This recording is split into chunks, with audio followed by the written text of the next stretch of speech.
las presentaciones siempre me gusta explicar un poquito desde un punto de vista más biológico a lo que nos referimos cuando hablamos de fibras vegetales.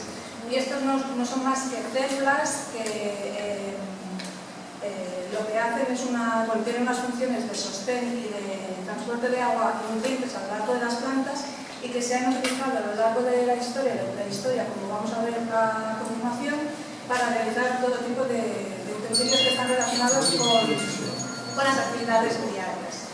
Se clasifican en fibras duras y fibras blandas, dependiendo del tipo de planta desde que provienen, y se pueden extraer tanto de las hojas, de los tallos, de las semillas, pero también de los frutos. Vamos a estar hablando básicamente del esparto. El esparto es una planta perenne de la familia de las gramíneas, de los cereales, que aproximadamente consigue 1 metro de altura y nace en el Mediterráneo occidental. El nombre en latín es Esticotenafisma, pero en las últimas clasificaciones también la llaman Macrocloa tenafisma. El esparto, como bien sabéis, tiene una amplia diversidad de usos. Se puede utilizar para hacer todo tipo de utensilios, desde calzado, pero también papel, se utilizó para hacer la pana, lo que utilizamos para vestirnos, pero también diferentes cestos y cordeles, cordelería, elementos de cordelería, etc. Si nos movemos a la arqueología y viendo las fibras vegetales desde la arqueología, normalmente clasificamos dos tipos de evidencias. Las directas, que son aquellas que se conserva directamente, digamos, la materia orgánica, es decir, las fibras, que dependen principalmente del ambiente de preservación, sea la carbonización, los ambientes secos, la saturación en agua, etc. O la evidencia indirecta, que serían esas representaciones que nos dicen o nos evidencian que en algún momento de la historia, o la prehistoria en este caso, había habido elementos de exterior, por ejemplo, de materia orgánica que ya ha desaparecido. Esta evidencia de las fibras vegetales en la prehistoria y en la península ibérica se remonta en el Mesolítico. Las primeras evidencias que hay son unos fragmentos pequeños carbonizados, en este caso de esparto, que están localizados en las cuevas de Santa Maina, en Alicante. ¿Me la acerco más? Sí. Sí. ¿No? ¿Hola?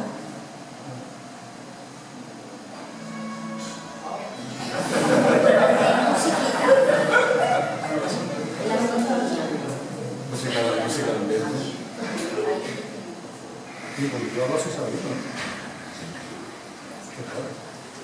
¿Sí? ¿Ahora? Vale. Bueno, eso, nos remontamos a esos 3 fragmentos de cordelería de trenza de esparto en las cuevas de Santa Maina, en Alicante, y luego los restos del Mesolítico que vamos a ver hoy de la cueva de los murciélagos. Al Neolítico ya aparecen algunas evidencias más, también de la cueva de los murciélagos, pero también del noreste de la península ibérica, de yacimientos como la Draga y Covas de Auzén. Y luego, a partir del Calcolítico, vuelven a aparecer, en este caso serían restos de tejido hechos de lino, en la cueva de Peñagalera y en Córdoba. Es a partir de estas cronologías más hacia la edad del cobre, bronce, etc., que las evidencias son un poquito más recurrentes, aunque tampoco mucho. Ya os digo que en materia orgánica se desaparece una mayoría de los restos arqueológicos.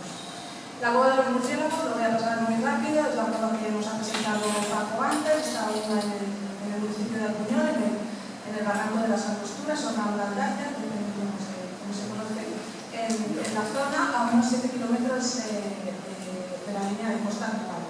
Ahí tenemos una fotografía aérea de la cueva, de esa forma lenticular, y tiene diferentes cámaras, unas más grandes, unas más pequeñas, más estrechas, más difíciles de acceder. Y la historia de la cueva pues, se remonta a lo que tenemos evidencia en 1831, que el propietario de la cueva accede y empieza la extracción de guano con diferentes concesiones mineras durante la segunda mitad del siglo XIX, y es Manuel de Góngora quien hace la primera publicación en 1968 de la cueva y hace pues, una descripción del hallazgo, del testimonio de los mineros, que indican el hallazgo de los materiales arqueológicos, y es a partir de la década de los 70 que salen diferentes estudios. Ahora los tenemos porque son estudios que están basados en los objetos de prehistórico. Aquí tenéis algunas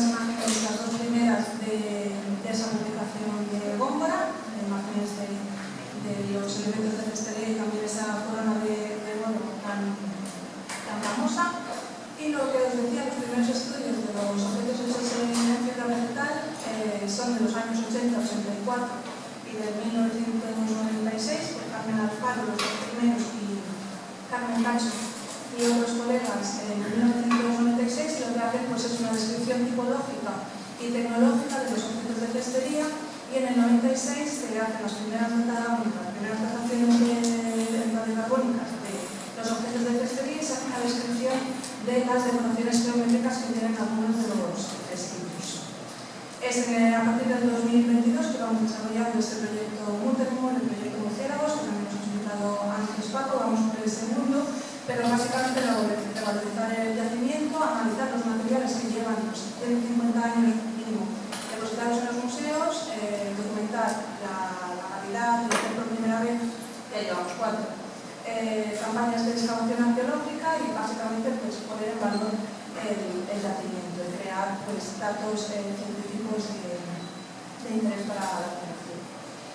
La investigación que estamos llevando a cabo respecto a las fibras vegetales, es decir, los objetos hechos de esparto, es documentar la tipología de los objetos, cómo están hechos, qué técnicas se han utilizado, estudiar también el material vegetal utilizado. Sabemos que es esparto, pero hay más cosas que ver que es esparto, si hay más selección, si está tratado, si no está tratado, y la funcionalidad de los objetos.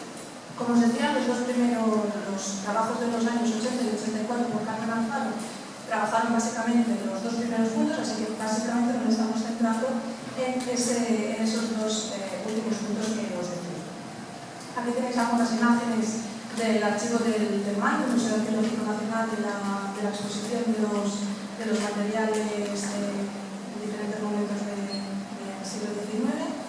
Y aquí pues, también materiales no solo de cestería, sino pues, cerámica, algunos restos humanos que todavía se conservan en el Museo Arqueológico Nacional, y también otros objetos de materia orgánica como la maza de madera o las flechas que os enseñaba Paco antes. Respecto a las fibras vegetales, el conjunto de fibras vegetales publicamos aquí ya casi 2 años, el tiempo ha volado, la verdad. El primer artículo respecto a este proyecto Muntermul, que está basado, dijéramos, en la datación radiocronológica de los materiales orgánicos depositados básicamente en el Museo Arqueológico Nacional. Lo que hicimos fue estudiar todos los materiales orgánicos, tanto los de fibra como los de madera, pero hicimos una selección tipológica de los objetos hechos en fibras vegetales, en esparto, para ver qué cronología realmente tenían todos esos materiales. La sorpresa que nos llevamos, como os decía Paco, desde siempre se había considerado la cueva neolítica de la cueva neolítica de los Museos, pues vimos que había una fase mesolítica que se correspondía a un tipo de objetos de cestería muy característicos, como vamos a ver ahora, tanto en técnica como en esparto y otras peculiaridades que presentan, y una fase neolítica que está caracterizada por diferentes otros objetos de cestería, otras técnicas y también el conjunto de sandales. Y entre esas dos fases hay un hiato de unos 2000 años. Sí que es verdad que esto, como os decía, está documentado desde hace 2 años, vamos haciendo unos análisis y ahora pues tenemos que integrar todos estos datos con las 55 dataciones casi que tenemos en total ahora actualmente de la cueva. Como os decía, el conjunto mesolítico de la cueva de los Murciélagos está representado por unos 10-11 pestillos que todos tienen un tamaño relativamente pequeño. El más pequeño creo que mide unos 6 centímetros de altura y el más grande unos 25, y todos ellos están hechos con la técnica de cestería atada o bordada. Es posible que la conozcáis también por el punto P. Dependiendo de la forma de la península ibérica se llama de una forma u otra. Las características que presentan estos pestillos es que todos presentan una forma relativamente así como de cáliz, similares entre ellos.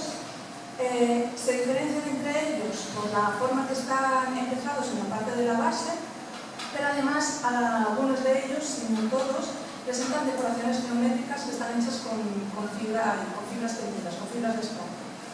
Además también presentan en su interior algunos de ellos restos de pelos humanos que todavía se conservan dentro y también restos del contenido como cobre. También presentan asas reforzadas con fragmentos de piel de cabra. Ahora veremos algunas imágenes. Este cestillo no está en el MAN, está en el Museo Arqueológico de Granada y en el Arqueológico de Granada. Es la misma técnica, también tiene una datación mesolítica y como veis en esta imagen de aquí abajo, todo esto son pues, lechones de pelo. Estas son algunas imágenes de esas asas reforzadas con fragmentos de piel de cabra que os comentaba. Estas son las decoraciones geométricas. La imagen de la mitad de la imagen hacia abajo está tratada con un programa informático para resaltar esas decoraciones geométricas, pero bueno, también veis que en la parte de arriba se ven. Estas son otras decoraciones de otro de los testillos y en esta imagen se ven restos desde la parte interior de uno de los testillos y presenta todavía algunos restos de ese pigmento de oro. Además, Góngora relata en el libro de Antigüedades Prehistóricas de Andalucía que estos testillos contenían pues, restos de cápsulas de papado. Y aunque algunas imágenes todavía también de esos pelos humanos utilizados o metidos dentro de los testigos. Otro de los objetos que encontramos o que datamos y que nos dio una cronología mesolítica son este conjunto de 4 anillos que están unidos entre sí. Lo que pasa es que no sabemos la funcionalidad. Pero bueno, también está hecho de esparto y también tiene una cronología mesolítica. El conjunto neolítico es un conjunto mucho más diverso, tanto en técnica. Si recordamos, el mesolítico solo están hechos con la cestería cordada o atada. En el caso del conjunto neolítico tenemos hasta 4 técnicas distintas, también tipologías de objetos distintos y también vemos diferentes formas de procesar la materia prima, en este caso el esparto. El conjunto neolítico representa algunos textos que están hechos con la técnica de espiral cosida, como es que nos vemos en las imágenes. También se sigue realizando esa técnica atada o cordada que os comentaba del conjunto mesolítico, pero el aspecto es mucho más distinto, es muy distinto. La cestería en punto cofil, que es con la que se hacen los cofiles para escrituras actualmente, de manera tradicional. Y también algunos de ellos presentan decoraciones hechos con variaciones en esa técnica, como vemos en el recuadro de aquí. Si vemos aquí hay una fila con un punto algo distinto que da lugar a un relieve y forma como una decoración. Aquí hay otra, y vemos que hay una disminución en las vueltas. Y luego la cestería trenzada que está representada por un único objeto, que sería esta bolsa de aquí. Está formada por diferentes haces de fibras de esparto que están atados en la parte de abajo, que forman estos haces de esparto que suben y se van ligando entre ellos a través de una trenza. Por otro lado, también tenemos cuerdas representadas en el conjunto neolítico de la cueva de los murciélagos. Tenemos cuerdas trenzadas, las trenzas de tres que conocemos actualmente, y también cuerdas torsionadas. En este caso, esta cuerda torsionada con otra que apareció en las últimas campañas son las que están hechos de tendón que os explicaba Paco antes. De todas formas, todas estas cuerdas, parte de ellas, nos recuerdan a las cuerdas que presentan el conjunto de calzado que hay en el Museo Arqueológico Nacional y en el Museo de Granada. Tenemos un total de unas 23 sandalias en los museos, unas 2-3 que hemos recuperado en las últimas campañas y están hechas básicamente de dos tipos. El de núcleo fibral, que sería el que tenéis a vuestra derecha, y la de núcleo simple, que es la que está pues, a la izquierda. Se diferencian en la forma que la suela del zapato de la sandalia la patilla está confeccionada. Si les damos la vuelta, vemos que han sido, el esparto está machacado, tiene forma, es decir, que las sandalias han sido utilizadas.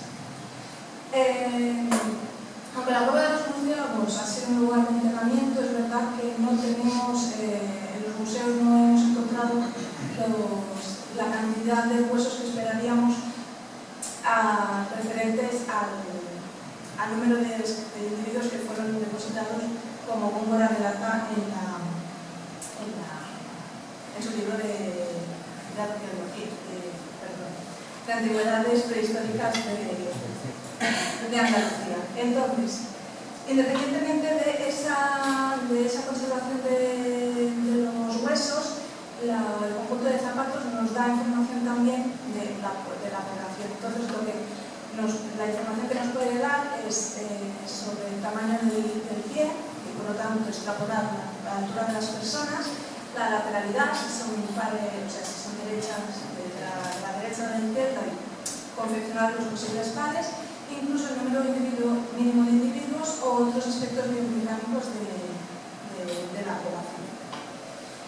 Respecto al análisis de la materia prima, es verdad que siempre se ha dicho que era esparto, pero no se habían hecho analíticas microscópicas para ver si realmente es esparto o otras especies que también se trabajan como el esparto. Comparamos con el estipa tenacísima, el estipa gigantea o el tercero, que a lo mejor lo conocéis por ese nombre, o el albatín, pero finalmente sí vimos que la totalidad de los objetos hechos en fibra vegetal en la cueva de los murciélagos está hecho con el esparto, como con el estipa tenacísima. Estas imágenes son imágenes de microscopía del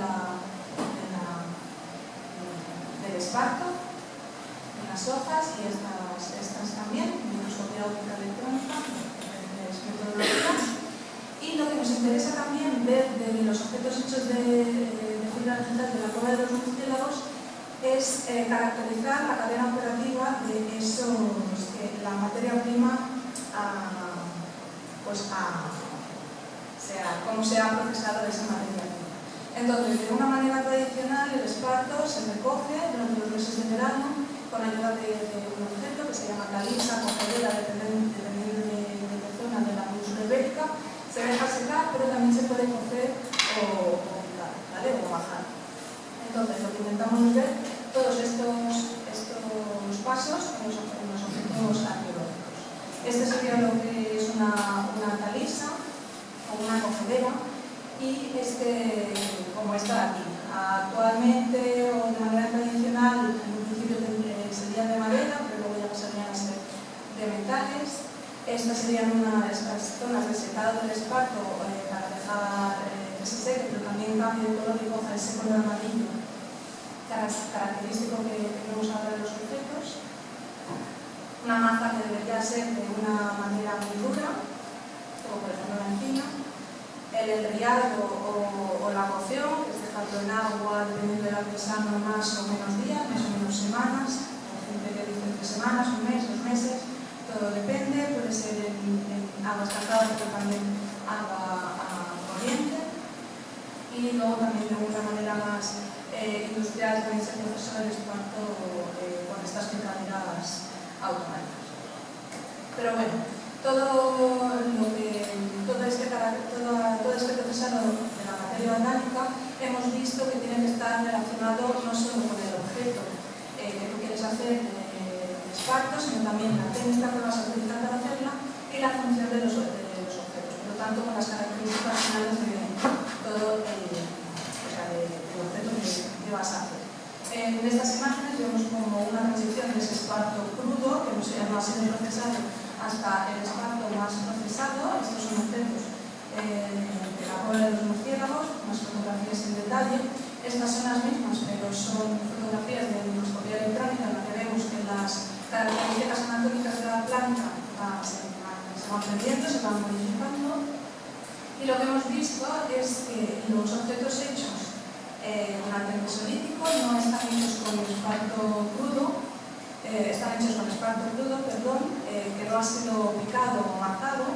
Es posible que haya estado cocido, pero eso estamos todavía estudiándolo, mientras que los objetos hechos en el Neolítico sí que presentan un procesado físico de la fibra.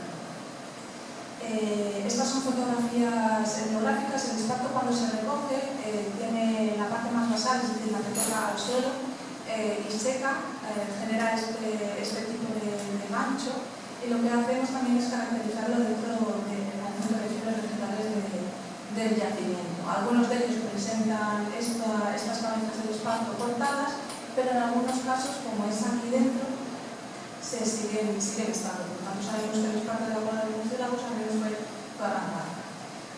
Ya para ir terminando, no me queda mucho.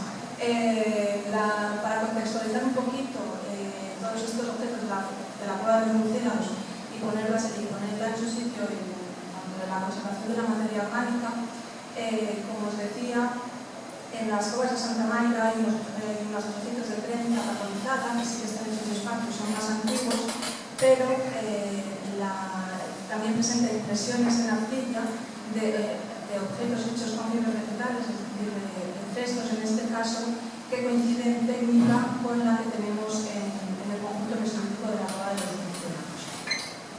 En cuanto el conjunto de calzado, los más antiguos hasta ahora eran unos zapatos que necesitaba Occi en los Alpes italianos, que databan de unos 5.350 años antes del presente. En este caso no estarían hechos de esparto, sí tiene una planta herbácea, pero no de esparto,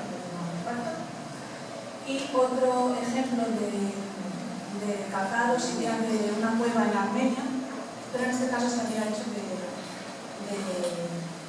piel. En todo caso, el conjunto de calzado de la cueva de los murciélagos es el más antiguo, es el más extenso y el más antiguo por lo menos de Europa.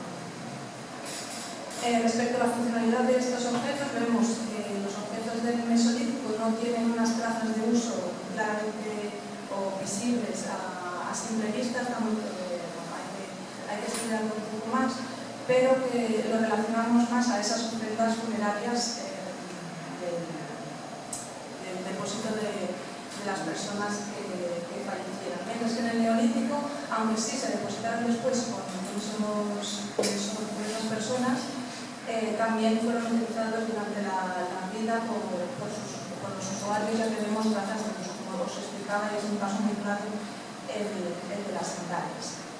Y ya para terminar, pues decir que el uso del esparto como una materia prima para realizar todos estos objetos es una tradición que al menos se sigue realizando desde hace al menos 1500 años, que en la cueva de los murciélagos de la Unión tenemos el conjunto de cestos y esparteños o sandalias más antiguos de Europa.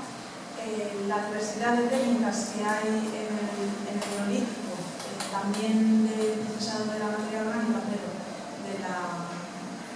también el detalle con el que están hechos los objetos del Mesolítico, pues habla de ese conocimiento, de ese alto conocimiento del uso por esparto, de esas formaciones históricas, y en general eso, es una tradición que se sigue utilizando actualmente desde hace por lo menos